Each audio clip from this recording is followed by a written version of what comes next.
Good afternoon and welcome to One TV News, your reliable source for the latest news and updates. I am Sochima Okonkwo. The major headlines: Fubara dedicates Supreme Court's victory to God, promises accelerated development. Federal government calls for strict regulation of tobacco industry.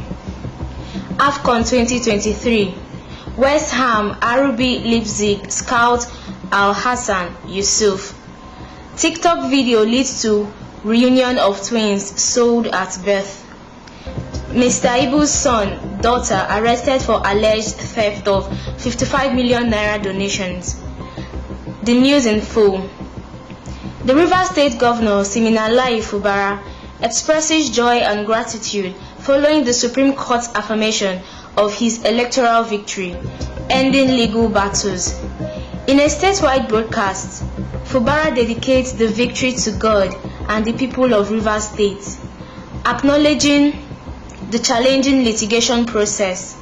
He calls for unity and collaboration with opposition parties to build an accelerated path of growth and development for the state. The governor also thanked President Bola Ahmed Tinubu and other leaders, emphasizing the need for peace as a foundation for progress. Fubara vows to continue his administration's achievements in human capital development.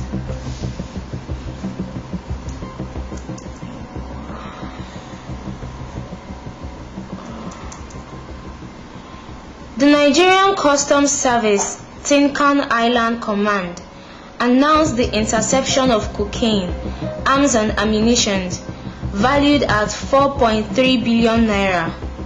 The Customs Comptroller General Adewale Adeniyi revealed that the contraband originated from South Africa and Canada. Seized items include cocaine, Colorado Indica, a Gen 2 airsoft pistol, live ammunition, precursor chemicals for drug manufacturing substances. Total seizures amounted to 56.39 kg of cocaine and 955 kg of Colorado Indica, valued at 4.3 billion naira.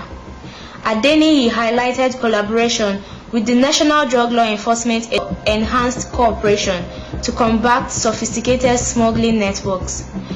The Director General of the NEDLA, Buba Mawa, commended the security agencies for their diligence and effective collaboration in securing the nation's borders.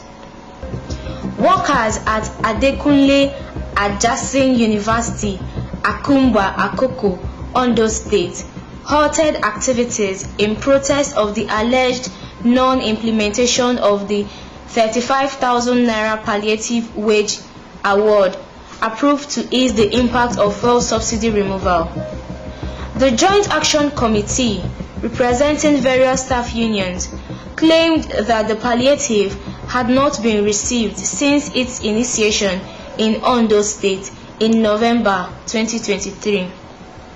The workers appealed to the state government and university authorities to ensure that they receive the payment, emphasizing that all other state workers had actually been paid. The protest aims to assert the workers' right to the wage award agreed upon by federal and state governments in collaboration with labor unions. The university's deputy chancellor assured the workers that efforts were being made to communicate with the government for payment. The Kano State Fire Service successfully prevented a potential tragedy by rescuing a 37-year-old man, Saifullah Rabiu, from committing suicide. Rabiu, facing distress due to a 2 million naira debt incurred while seeking a foreign visa, left a suicide note. The fire service received an emergency call, mobilized quickly and found Rabiu attempting to hang himself from a tree near Nasarawa Emir's house. The man in critical condition cited death-related challenges and embarrassment as reasons for contemplating suicide. Saifullah Rabiu has been handed over to the police for further investigations. The Minister of Information and National Orientation, Alhaji Mohammed Idris, assured absolute media freedom during the 21st Annual Daily Trust Dialogue in Abuja. While acknowledging the importance of press freedom, he emphasized the need for responsible and truthful reporting. The minister commended the Media Trust Group for its responsible journalism and urged journalists to exercise their freedom with responsibility. He also clarified that Nigeria did condemn the conflict between Israel and Hamas in Gaza, refuting misinformation on the topic. Additionally, Idris highlighted the government's commitment to resolving issues such as the 35,000 naira palliative over the removal of the fuel subsidy through dialogue with labor unions. The event was attended by government officials and stakeholders. You are watching the news on One TV Network. We will go on a quick break and we will be back in a moment. The countries going through the making contact. God, we have suffered enough.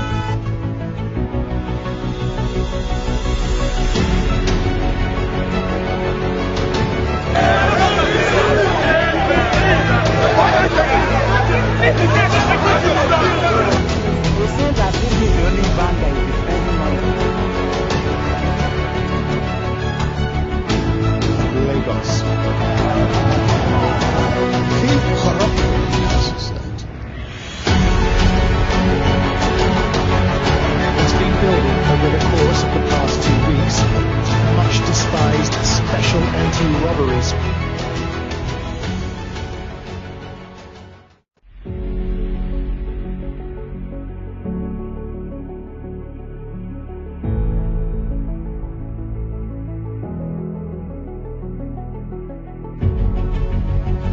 Countries going through the making contact. God, we have suffered enough.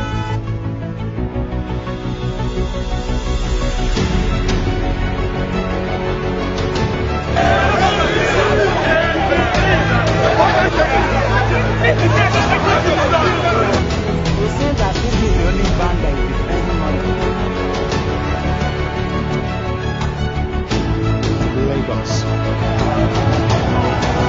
Keep corrupting us, that. It's been building over the course of the past 2 weeks. Much despised special anti-robberies.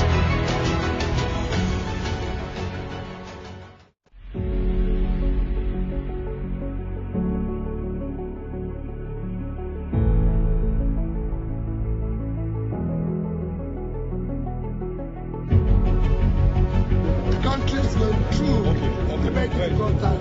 God, we have suffered enough.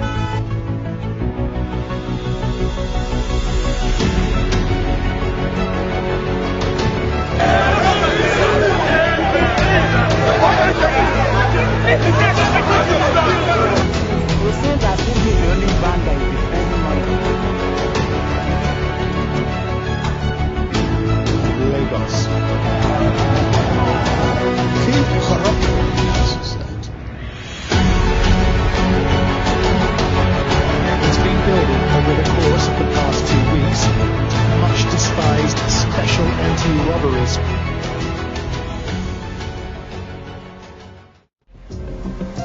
Welcome back. This is the news on One TV Network. And now to the rest of our stories.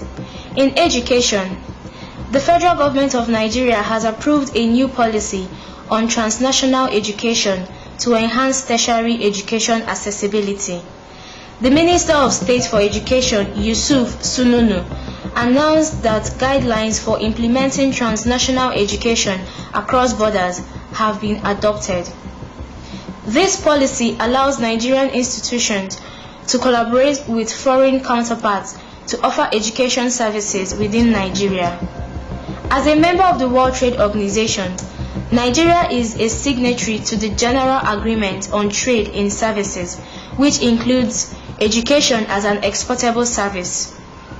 The initiative aims to increase tertiary education access, ease placement pressures, encourage the exchange of ideas, and reduce foreign exchange pressures for Nigerians studying overseas. Additionally, transnational education is expected to attract foreign investment and funding to government institutions. Up next is business news. The Coordinating Minister of Health and Social Welfare, Prof. Ali Pate, emphasized the need for strict regulation of the tobacco industry in line with national legislation and global best practices. Speaking at the formal launch of the Federal Competition and Consumer Protection Commission's Tobacco Control Advocacy Campaign in Lagos, Pate highlighted the economic and health cost of tobacco use.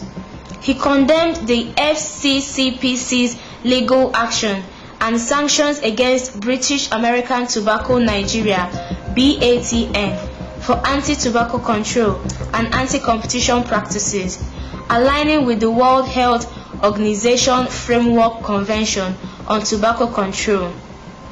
The FCCPC, through the campaign named Don't Burn Their Future, aims to deter youth initiation and encourage smokers to quit, engaging both primary smokers and retailers as agents of change.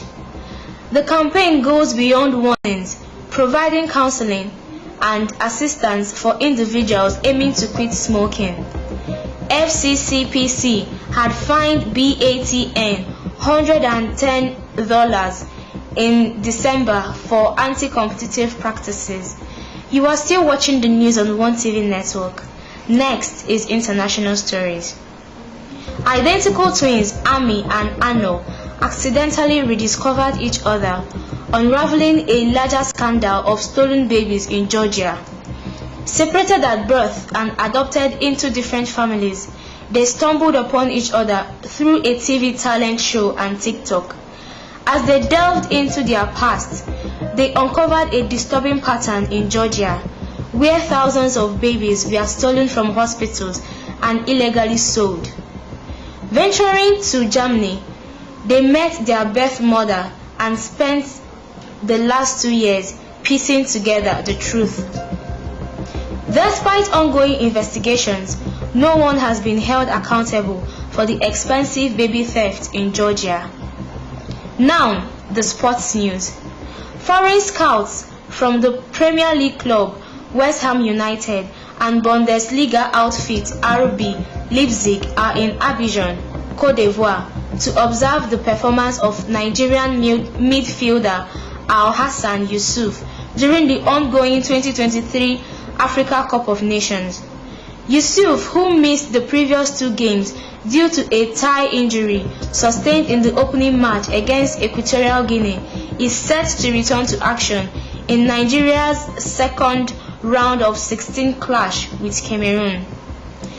The 23-year-old midfielder resumed full team training on Wednesday and was included in the AFCON 2023 squad as a replacement for the injured Wilfred Ndidi. Now is entertainment news. Mr. Igbo's son and daughter arrested for alleged theft of 55 million naira donations. The Nigerian police force has arrested the son and adopted daughter of actor Mr. Ibu Onyebuchi Okafor and Jasmine Okekagu for allegedly stealing 50 million naira intended for the actor's medical expenses. The arrest follows a petition from the actor's wife, Stella Okafor, alleging that they conspired to defraud Mr. Ibu while he was on his sickbed.